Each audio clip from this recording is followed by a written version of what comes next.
রক্তে ভেজা আজকের এই বাংলাদেশ। তাদের সহকর্মীদেরকে হত্যা করা হয়েছে, তাদের রক্ত ভেজা এই বাংলাদেশ। আমাদের প্রত্যেকটা অফিসকে সিলগালা তালাবদ্ধ করে রাখা হয়েছে, একটা মুহূর্তের জন্য আমাদেরকে ঢুকতে দেওয়া হয়নি। এটা অন্য কারোর জন্য হয়। আমাদের নিবন্ধন সংগঠনের কেড়ে নেওয়া হয়েছে, এটা কারো হয়। শেষ মুহূর্তে দিশাহারা হয়ে আমাদেরকে নিষিদ্ধ ঘোষণা করা হয়েছে, এটাও কারো হয়। হ্যাঁ হয়েছে, অন্য সকল দলের সরকারের প্রতিপক্ষ আলিম উলামা সহ বিভিন্ন দল সহ মানুষ গুম করা হয়েছে, তা আমাদের করা হয়েছে। কিন্তু এই চার জিনিস আর কারো করা হয়। কেন এত জ্বালা আমাদের উপর? ওই যে প্রথমেই বলেছি, বাংলাদেশ জামাত ইসলামী পরীক্ষিত দেশপ্রেমিক শক্তি বাংলাদেশের স্বাধীনতা সার্বভৌমত্বের ব্যাপারে কারোর সাথে আপোষ করেনি, কারোর সাথে আপোষ করছে না এবং ইনশাআল্লাহ কারোর সাথে আপোষ করবে না। তিনি বলেছেন 24-এর এই যুদ্ধের আমি সেনাপতি ছিলাম না, আমি সেনাপতিদের পাশে পানির গ্লাস নিয়ে দাঁড়িয়েছিলাম যে আমি তোমাদেরকে পানি পান করাতে এসেছি। এটা বলতে পারি আলহামদুলিল্লাহ। ওরাও রাত্রে ঘুমায় নাই, আমিও রাত্রে ঘুমাই নাই। ওই ফাঁকে ফাঁকে 1 ঘন্টা করে ট্রিপ মেরেছি ঘুমের, কারণ ওই সময় ঘুমাবার সময় ছিল না, ওই সময় জেগে থাকার সময় ছিল। ওই সময় ঘুমাইলে সর্বনাশ হয়ে যায়।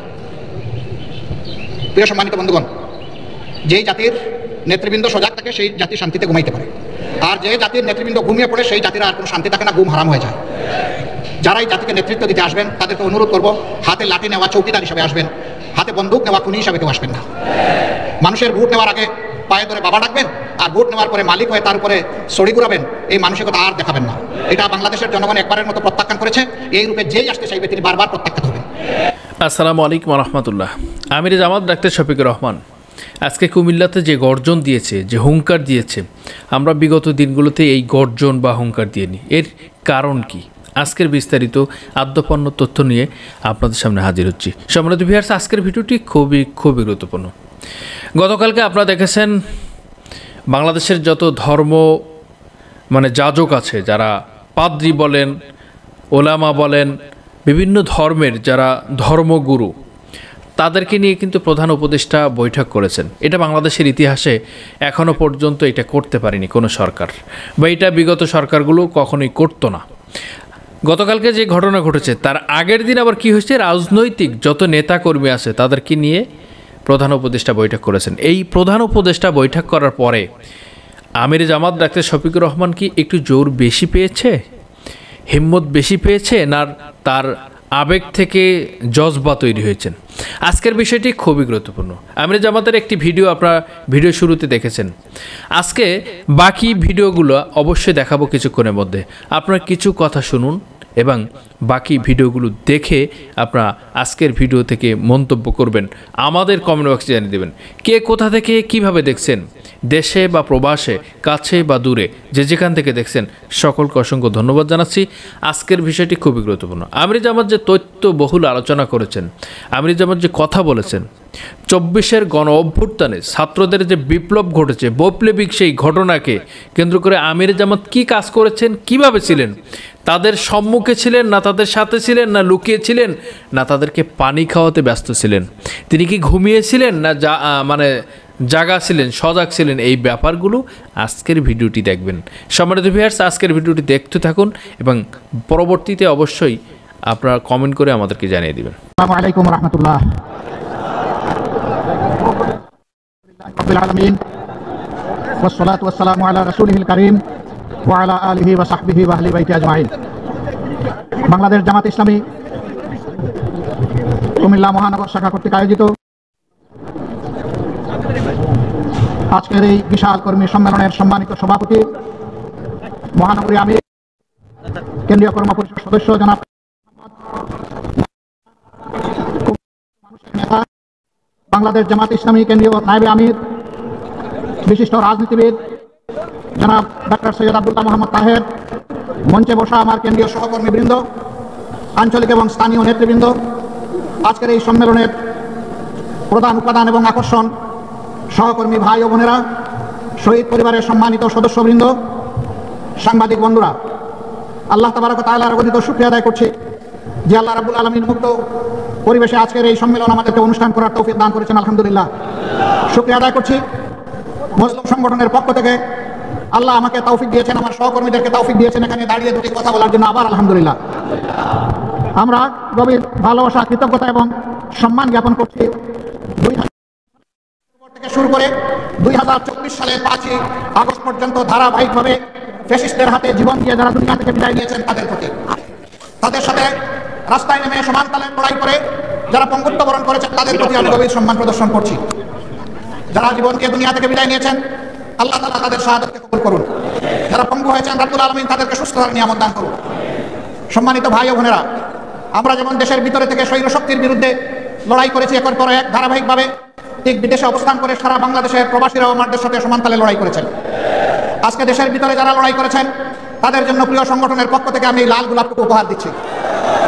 প্রবাসে থেকে যারা লড়াই করেছেন তাদের জন্য আরেকটি লাল গোলাপ উপহার দিচ্ছি। এই দুই গোলাপের সমন্বয়ে বাংলাদেশ আর স্বাধীনতার স্বাদ পাচ্ছে।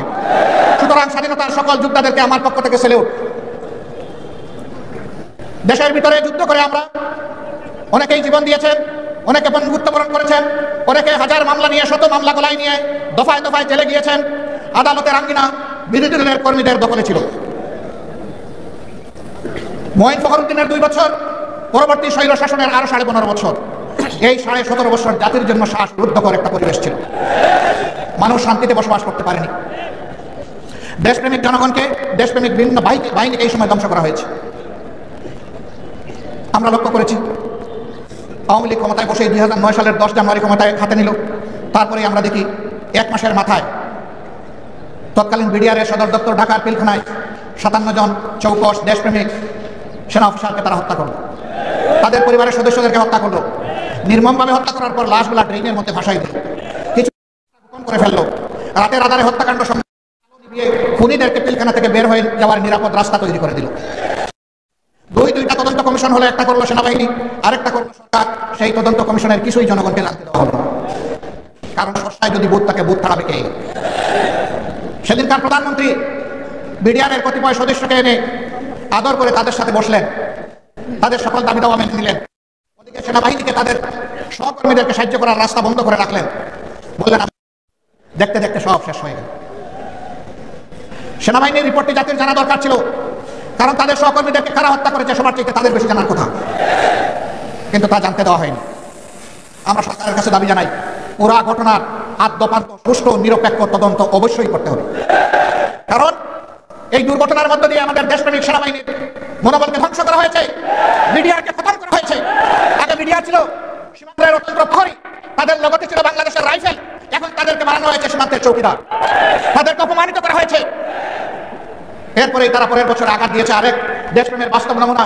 তিলে তিলে বাংলাদেশে যারা অন্যায়ের সাথে কখনো আপোষ করেনি, দেশের স্বার্থ নিয়ে কারোর সাথে মাথা নত করেনি, সেই বাংলাদেশ জামাত ইসলামের উপর ষড়যন্ত্র করে জামাত ইসলামের নেতৃবৃন্দকে হত্যা করা হয়েছে। প্রিয় সম্মানিত বন্ধুগণ, যারা দেশপ্রেমের পক্ষে দাঁড়িয়েছেন, দেশবাসীর স্বার্থের পক্ষে দাঁড়িয়েছেন, এই সরকার তাদের উপরে আঘাত দিয়েছে সবচেয়ে বেশি।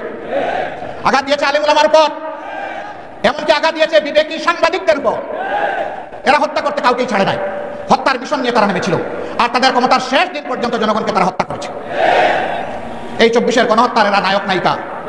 জাতি এদের বিচার চায়, এদের প্রত্যেকের বিচার চায়, প্রত্যেকটি ঘটনার বিচার চায়। এ বিচার অবশ্যই করতে হবে। তবে এবারকার এই পরিবর্তনের সাথে সাথে আমরা বলেছিলাম যে আমরা ব্যক্তিগতভাবে, দলগতভাবে কারো উপর প্রতিশোধ নেব না, আইন হাতে তুলে নেব না। প্রতিশোধ নেওয়ার মানে হচ্ছে আইন হাতে তুলে নেওয়া। আমরা আইন হাতে তুলে নেব না, কিন্তু প্রত্যেকটি ঘটনার আমরা বিচার চাই। এ বিচার যদি না হয়, তাহলে বিচারহীনতাই সন্ত্রাসীদেরকে আরো সন্ত্রাস করার শক্তি যোগাবে। আমরা কি বাংলাদেশে আবার সন্ত্রাস দেখতে চাই? যদি সন্ত্রাস দেখতে না চাই, তাহলে অবশ্যই বিচার হতে হবে। দেশে আহত, নিহত, অক্ষত যারাই লড়াই করেছেন সবাইকে যেমন আমরা সালাম জানাই, ঠিক বিদেশের মাটিতে সেখানে আন্দোলন সংগ্রাম করা আরো চ্যালেঞ্জিং। আমাদের লোকেরা প্রবাসে সেখানে আন্দোলন করতে গিয়ে জেলে গিয়েছে, তাদের বিরুদ্ধে মামলা দিয়ে তাদেরকে শাস্তি দেওয়া হয়েছে। এখনো বিদেশের বিভিন্ন জেলে বাংলাদেশের সেই আন্দোলনকারী জনতা রয়ে গেছে। আমরা সরকারের কাছে দাবি জানাই, অবিলম্বে তাদের মুক্তির ব্যবস্থা করে সম্মানের সাথে হয় তাদের কর্মস্থলে সেখানে ফিরিয়ে দিন, অথবা বাংলাদেশের সম্মানের সাথে ফিরিয়ে আনুন। এই যুদ্ধে দেশের সমস্ত মিডিয়া তারা চাইলেও সত্যের পক্ষে শক্ত করে দাঁড়াতে পারেনি। 2-1টা মিডিয়া যারা দাঁড়ানোর দুঃসাহস দেখিয়েছে তাদেরকে ঠান্ডা করা হয়েছে, দমন করা হয়েছে, তাদের উপর নির্যাতন চালানো হয়েছে। কিন্তু বিদেশ থেকে আমাদের মিডিয়া যোদ্ধারা সমান তালে তারা যুদ্ধ করেছে। আমি তাদের সকলকে সম্মান জানাই। আপনাদের কুমিল্লার একজন সন্তান, তিনি সেই যুদ্ধ করা শুরু করেছিলেন 15.5 বছর আগে। এখনো তিনি যুদ্ধ অব্যাহত রেখেছেন। তাকে হয়তো আপনারা অনেকে জানেন, অনেকে জানেন না। এই কুমিল্লার দক্ষিণ সদরেই তার বাড়ি, সাইফুর রহমান সাগর, যিনি ফেস দ্য পিপুলের পরিচালক। এখনো দেখবেন ভারতীয় আগ্রাসনের বিরুদ্ধে তার মিডিয়ায় সবচেয়ে বেশি সোচ্চার, এবং তিনি উলঙ্গ করে দিচ্ছেন আসলে কারা সাম্প্রদায়িক। তিনি প্রমাণ করে দিচ্ছেন বাংলাদেশ সাম্প্রদায়িকতার দেশ নয়, বাংলাদেশ ভালোবাসার দেশ, বাংলাদেশ বিভিন্ন গোলাপের সমন্বয়ের দেশ। এই দেশে সকল ধর্মের, বর্ণের সমস্ত মানুষ আমরা মিলেমিশে আছি, কারণ বাংলাদেশ আমাদের সবার। আমরা এবার বলেছি, সোচ্চারভাবে বলেছি, আমরা বাংলাদেশে কোনো মেজরিটি মাইনরিটি মানি না। বাংলাদেশে যারাই জন্মগ্রহণ করেছে তারা সকলেই বাংলাদেশের গর্বিত নাগরিক। এই মাইনরিটি শব্দ বলে বলে অন্যান্য ধর্মের ভাই বোনদেরকে ব্যবহার করে একটি গোষ্ঠী মূলত দেশের বাইরে থেকেই তাদের স্বার্থ হাসিল করতে চায়। এখন আমাদের এই ভাই ভারতীয় হলুদ মিডিয়া যখন বাংলাদেশের বিরুদ্ধে নিকৃষ্ট যুদ্ধ শুরু করেছে, মিথ্যা তথ্য ছড়াচ্ছে, তখন জগন্নাথ হল থেকে আমাদের হিন্দু ছেলেমেয়েরা বের হয়ে তার প্রতিবাদ করেছে। কারণ তারা প্রমাণ করেছে এই দেশ আমাদের সবার। তোমরা যা বলো তা অসত্য, তা মিথ্যা। তোমরা আমাদেরকে ব্যবহার করে তোমাদের মতলব হাসিল করতে চাও, সেই সুযোগ আমরা তোমাদেরকে দেবো না। কেন ভারত এটা করে আমাদের সাথে? আমরা তাদের কি ক্ষতিটা করেছি? ভারতের কোনো আভ্যন্তরীণ ব্যাপারে আমরা হস্তক্ষেপ করেছি? ভারত বলে আমাদের দেশে সাম্প্রদায়িক সহিষ্ণুতার অভাব, সম্প্রীতির অভাব। হ্যাঁ, মানুষ দেখতে পাচ্ছে কোন বৎসর কতটা কোন ধর্মের মানুষ ভারতের উগ্র একটি সাম্প্রদায়িক গোষ্ঠীর কাছে নির্মমভাবে নিহত হয়, সারা বিশ্ব তার সাথে। বাংলাদেশে এই ধরনের নিকৃষ্ট ঘটনা ঘটে না। সর্বশেষ একটা চরমপন্থী সংগঠনের হাতে নির্মমভাবে চট্টগ্রামের আদালতে একজন আইনজীবীকে খুন করা হয়েছে। তারা চেয়েছিল এই খুনের মাধ্যমে একটা খুনের গুলি খেলতে। বাংলাদেশের মানুষ তাদের মুখে চুনকালি লেপে দিয়েছে। বাংলাদেশের মানুষ ধৈর্যের পরিচয়, সহিষ্ণুতার পরিচয় দিয়ে বলেছে এই খুনের সাথে যারা জড়িত তাদের বিচার হবে, কিন্তু তাই বলে নির্বিচারে আমরা সবার গায়ে হাত তুলতে চাই না। ভারত কি এমন একটা উদাহরণ দেখাতে পারবে? তাদের দেশের বুকে আছে। আপনারা দেখেছেন গতকাল বিভিন্ন ধর্মের যারা সম্মানিত ব্যক্তিবর্গ তাদেরকে নিয়ে প্রধান উপদেষ্টা একসাথে এক কাতারে দাঁড়িয়ে আওয়াজ তুলেছেন, এদেশ আমাদের সবার, আমরা এখানে কোনো সাম্প্রদায়িক বিভাজন চাই না। আমরা ধন্যবাদ জানাই আমাদের প্রধান উপদেষ্টাকে তার এই মহৎ উদ্যোগ নেওয়ার জন্য। উদ্যোগ নিয়েছেন, উদ্যোগ নিয়ে থেমে গেলে হবে না, এই যাত্রা আমাদের অব্যাহত রাখতে হবে। এর আগের দিন তিনি সমস্ত রাজনৈতিক, দেশপ্রেমিক, ফ্যাসিবাদ বিরোধী, সাম্রাজ্যবাদ বিরোধী জাতীয় রাজনৈতিক নেতৃবৃন্দকে নিয়ে তিনি এক কাতারে দাঁড়িয়েছেন। সবাই আমরা একই আওয়াজ তুলেছি, আমরা কোনো আগ্রাসন সহ্য করব না। বাংলাদেশের 1 ইঞ্চি জমি আমরা কাউকে ছেড়ে দেব না। আমাদের জীবন দিব, তবুও বাংলাদেশের আধা ইঞ্চি জমি আমরা ছেড়ে দেব না। এটি আমাদের কমিটমেন্ট। সম্মানিত ভাই বোনেরা, এই দেশ তাহলে আগামীতে কি হবে? এই দেশকে কে গড়বে? এই দেশ গড়তে হলে কিছু চাঁদাবাজ মুক্ত হাত দরকার, কিছু চরিত্রবান দুর্নীতিমুক্ত মানুষ দরকার, কিছু বিচক্ষণ মানুষ দরকার। এই বিচারটা করবে কে? আমাদের হাইকোর্ট না জজ কোর্ট না সুপ্রিম কোর্ট? এই বিচার করবে জনতার আদালত। জনগণ কোনো কারণ নেই। আমরা জনগণের উপর আলহামদুলিল্লাহ পূর্ণ আস্থা রাখি। জনগণ বিচার করবে অতীত কার কেমন ছিল, বর্তমান কার কেমন, আর ভবিষ্যৎ কার কেমন হতে পারে। অতীত, বর্তমান এবং ভবিষ্যৎ বিবেচনায় জনগণ সিদ্ধান্ত নেবে। আমরা সেই সিদ্ধান্তের অপেক্ষায়। তাহলে সিদ্ধান্তটা আসবে কিভাবে? অবশ্যই নির্বাচনের মধ্য দিয়ে। সেই নির্বাচন হতে হবে সুষ্ঠু, অবাধ এবং গ্রহণযোগ্য। এখানে কোনো পেশি শক্তি অথবা টাকার খেলা চলবে না। এই রাস্তা বন্ধ করতে হবে। এই রাস্তা যদি বন্ধ করতে হয় তাহলে কতগুলো প্রয়োজনীয় সংস্কারও আনতে হবে।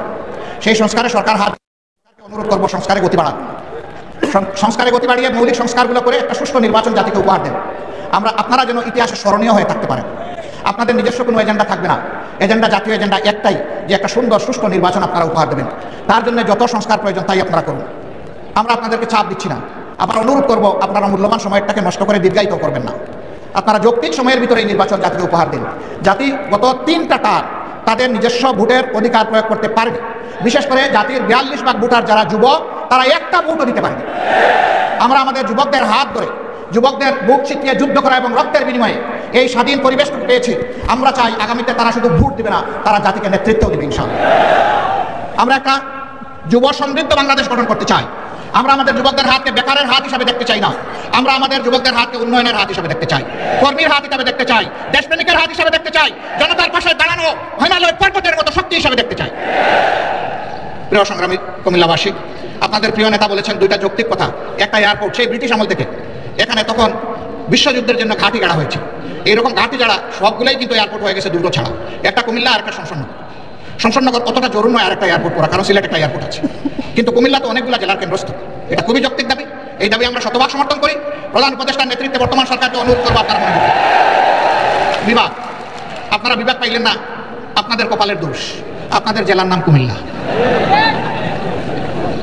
কুমিল্লা জেলাটাকে আমাজন জঙ্গল থেকে এখানে এসে পড়েছে? এটা কি বাংলাদেশের অংশ নয়? মহান স্বাধীনতা যুদ্ধে, 24-এর যুদ্ধে কুমিল্লার কি কোনো ভূমিকা নেই? যদি কুমিল্লার ভূমিকা কুমিল্লা নামেই রাখার সুযোগ থাকে, আজকে কুমিল্লার নামে বিভাগ দিতে অসুবিধা কোথায়? কেন সেটা আটকে রেখেছিলেন? শেখ মুজিবুর রহমান সাহেব দুনিয়া থেকে বিদায় নিয়েছেন। তার সুকীর্তি অথবা তার অন্য কিছু, সেটার মূল্যায়ন জনগণ করেছে, করবে, করতে থাকুক। কিন্তু আপনি ওই জায়গায় জেদ ধরে আপনি কুমিল্লা বিভাগ দিবেন না, একটা জেলাকে তার নাম ধরে অপমানিত করবেন। আপনি বাংলাদেশের প্রধানমন্ত্রী হতে পারেন না। বাংলাদেশের যিনি প্রধানমন্ত্রী হবেন ইঞ্চি জমিকে সম্মান করতে হবে। এটা একটা জুলুম, একটা এলাকার লোকদের উপর নিঃসন্দেহে এটি একটি জুলুম, অনেকগুলো জুলুমের মধ্যে এটা একটা জুলুম। আমরা বর্তমান সরকারকে অনুরোধ করব, তার তো সবকিছুই রেডি আছে, আপনারা মেহেরবানি করে তাদের এই হক পাওনাটা কুমিল্লাবাসীকে দিয়ে দেন। নামের জন্য কুমিল্লাবাসী যুদ্ধ করে নাই, বলে নাই সুরমা নদীর নামে করেন, কুশিয়ারার নামে করেন, তিতাসের নামে করেন, এটার নামে করেন, ওটার নামে করেন। কুমিল্লাবাসী এটা বলেন নাই।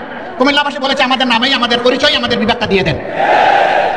এমনকি বৃহত্তর নোয়াখালীর লোকেরা বলেন নাই যে লক্ষ্মীপুরের নামে দেন বিভাগ, তারা বলে নাই যে আপনারা নোয়াখালীর নামে দেন, ফেনীর নামে দেন, তাও তারা বলে নাই। তাহলে তারা যদি কেউ না বলে কুমিল্লার নামে বিভাগ হবে না কেন? এ বিভাগ হওয়া উচিত। বরঞ্চ আরেকটা কারণে হওয়া উচিত যে একটা নামের প্রতি অপমান করা হয়েছে, যত তাড়াতাড়ি পারেন দিয়ে সম্মানটা ফিরিয়ে দেন। আমরা এমন একটা বাংলাদেশ গঠন করতে চাই যে বাংলাদেশে কোনো বৈষম্য থাকবে না। আপনারা সবাই রাজি আছেন? কিন্তু আমাদের স্টেজের লোকেরা রাজি না, কারণ আপনারা নিচে বসে আছেন সাধারণ চেয়ারে, ওনারা দামি চেয়ারে এখানে বসে আছেন। তার মাঝে আবার তিনটা দেখেন ডিস্টিংগুইশড, ওইটার হাইট আরো বেশি। আইসা দেখি যে এই তিনটাতে আবার ইয়ে বিছানা আছে, কি বলে জানি, টাওয়াল দেওয়া আছে। তো আমি বৈষম্য বেশি দূর করতে পারিনি, প্রথমে আমার টাওয়ালটা ফেলে দিছি। আগামীতে এই ধরনের কোনো আয়োজন হলে সকল চেয়ার সমান থাকবে ইনশাআল্লাহ। যে চেয়ার নিচে থাকবে দেখার স্বার্থে যদি একটা স্টেজ লাগে তাহলে সেই চেয়ারটা উপরে থাকবে ইনশাআল্লাহ। আপনারা সবাই রাজি আছেন? আপনারা তো রাজি থাকবেন, ওনারা রাজি কিনা? ওনারাও রাজি আছে, আলহামদুলিল্লাহ। তাইলে আমরা উভয় পক্ষ রাজি যে আমরা সকল ক্ষেত্রে বৈষম্যহীন চলবো ইনশাআল্লাহ। তবে এটা ঠিক যে যার যার রুচি মতো চলবো। যেমন আমার গায়ে একটা সদরিয়া বা একটা কোটি আছে, তাই বলে সবাইকে কোটি করতে হবে না। ব্লেজার যার পছন্দ তিনি ব্লেজার করবেন, শীতের দিনে সোয়েটার, গ্লাভ, চাদর যার পছন্দ তিনি তাই করবেন। কিন্তু সামাজিক ক্ষেত্রে আমরা ইনশাআল্লাহ সমান থাকবো আল্লাহ চাইলে। দেখেন বৈষম্যের শিকার হয়ে বাইগুলো পড়তে বসছিল এই মাত্র। তো আমরা আল্লাহর দরবারে বৈষম্য থেকে পানা চাই। এখন এই বৈষম্যহীন দেশটা গড়বে কে? প্রধানমন্ত্রী হলেই আমার বাড়ি যে জায়গায় বন্যার স্রোত, উন্নয়নের স্রোত চলে যাবে সে জায়গায় সারা বাংলাদেশের সম্পদ টেনে টুনে এনে ওখানে ঢুকাই দেওয়া হবে। তাইলে বৈষম্যহীন সমাজ হবে কেমনি? যুক্তি হলো যে সাবেক আমলে আমার এলাকা ছিল বঞ্চিত, এখন অতীতের কাজা কাফারা সব আমার আদায় করতে হবে। আমরা কথা দিচ্ছি ইনশাআল্লাহ আল্লাহ তাআলা যদি জনগণের মনে ভালোবাসা আমাদের প্রতি সমর্থন তৈরি করে দেন, তাহলে আমরা এমন বাংলাদেশ গড়ব যে বাংলাদেশের প্রধানমন্ত্রীর জেলার আগে অন্য জেলাকে আগে চোখ দিয়ে দেখা হবে ইনশাআল্লাহ।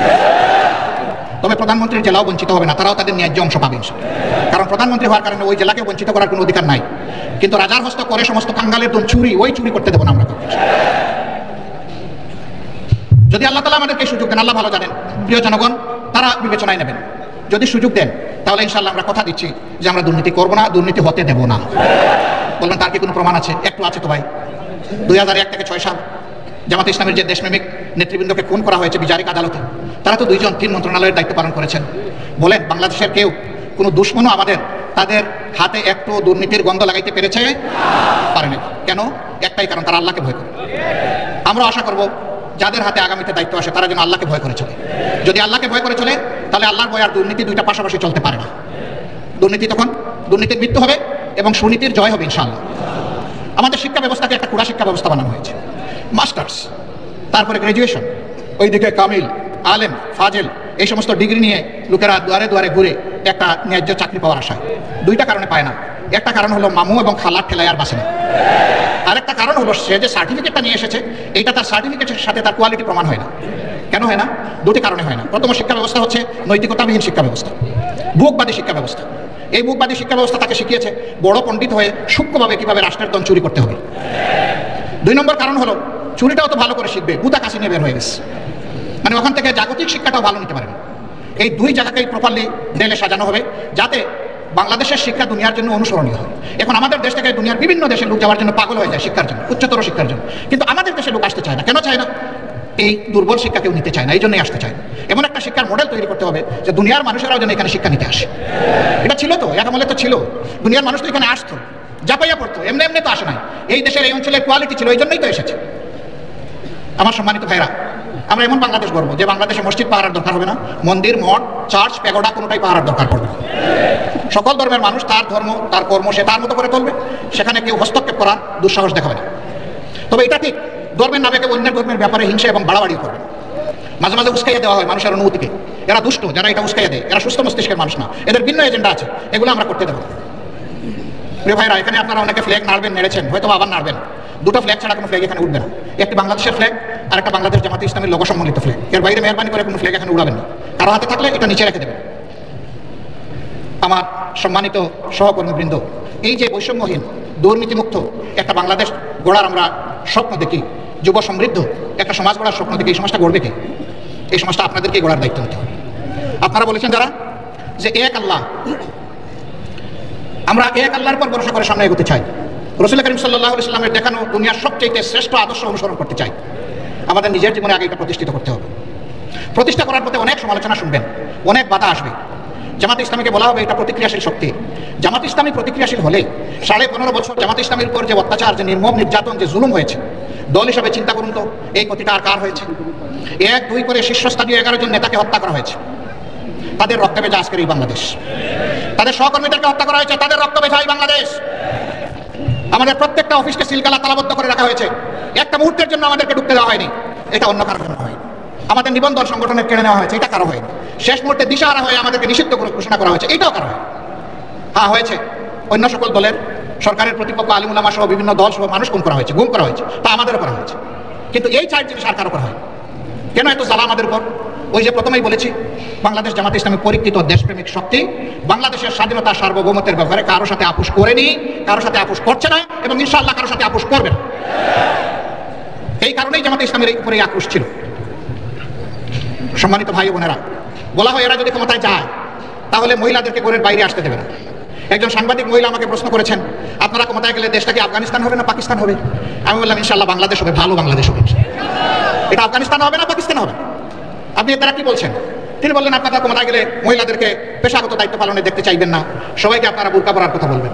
আমি বললাম মহিলারা তাদের যোগ্যতার প্রমাণ দিবেন, পেশাগত দক্ষতার প্রমাণ দিবেন, 2টা ভালো জিনিস সাথে পাবেন, একটা হচ্ছে মর্যাদা আর একটা হচ্ছে নিরাপত্তা। এখন সমাজে সেই মর্যাদাও দেওয়া হয় না, নিরাপত্তা তো নাই, তখন সব জিনিসের সাথে এই 2টাও নিশ্চিত করা হবে। কেন তারা পারবেন না? রাসূল করিম সাল্লাল্লাহু আলাইহি ওয়াসাল্লাম যুদ্ধের ময়দানে মহিলাদেরকে সুযোগ দিয়েছেন যুদ্ধ করার, আমরা কে মহিলাদেরকে ঘরের মধ্যে তালাবদ্ধ করে রাখার? আর মহিলারা ঘর থেকে বের হবে না?